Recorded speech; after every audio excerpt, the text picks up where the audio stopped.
যে কিনা নিজেই আল্লাহ তাআলার কাছে এবং আল্লাহ রসুলের হাদিস মোতাবেক কুকুরের চেয়ে নিকৃষ্ট, সে কীভাবে জিহাদ করে ইসলামকে জয় করবে, সে কীভাবে অন্যের উপকার করবে, সে তো চতুষ্পর জন্তুর চেয়েও নিকৃষ্ট।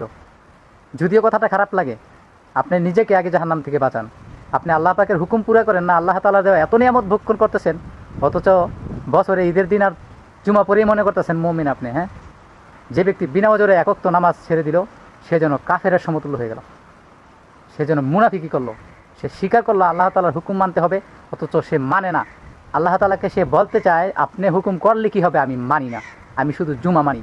তো এমন ব্যক্তি কিভাবে আল্লাহ তাআলার দ্বীনকে কায়েম করবে, কিভাবে জালেম থেকে নিজেকে বাঁচাবে, সে কিভাবে অন্যের উপকার করবে?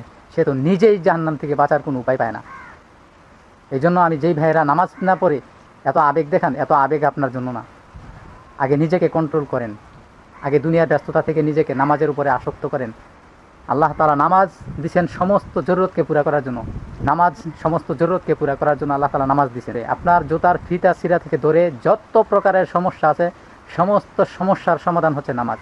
আপনি নামাজে দাঁড়িয়ে বলেন, আল্লাহ ফিলিস্তিনকে জয়ী করে দেন, জালেমের হাত থেকে রক্ষা করেন, আল্লাহ তাআলা আপনার হাতকে ফিরিয়ে দিবে না।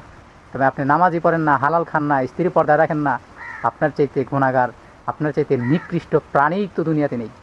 আপনি নিজেকে যত বড় ভদ্রই মনে করেন, সুশীলই মনে করেন, আপনার চেয়ে অসুশীল আর অভদ্র মানুষ। আর জন্তুও আপনাকে হিংসা করে, জন্তু একটা কুকুর আপনাকে সকালে দেখে হিংসা করে, আল্লাহ তাআলাকে বলে, আল্লাহ এই নিকৃষ্ট প্রাণীটা আমার সামনে যেন না আসে। যে নিকৃষ্ট প্রাণী আপনার দেওয়া সব ভোগ করে, আপনার হুকুমকে অমান্য করে, যে ফজরের নামাজে আসে না, যে জোহরে আসে না, আসরে আসে না, মাগরিবে আসে না, এশা আসে না, গরু ছাগলের মতো ঘুমিয়ে যায়, গরু ছাগলের মতো সংসার করে, বাচ্চা কাচ্চা দেয়।